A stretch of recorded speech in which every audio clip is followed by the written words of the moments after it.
Welcome to the Slop Farm. Enjoy the video. You start by powering the iPhone or iPad off and back on to clear transient errors. While it reboots, clean the Touch ID sensor and your finger with a lint-free cloth and 70% isopropyl. Oils and dirt cause most failures. Once the device boots, make sure you have the latest OS and at least 20% battery so process is complete. Now go straight to settings to begin re-enrolling fingerprints.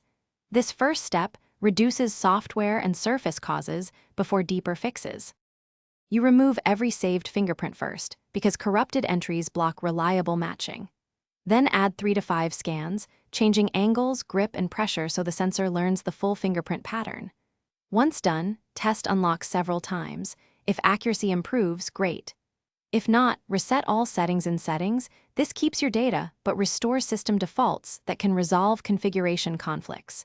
Make sure to reconfigure Face ID or passcode afterwards. Because resetting settings can affect authentication, you proceed to a full restore if software fixes fail.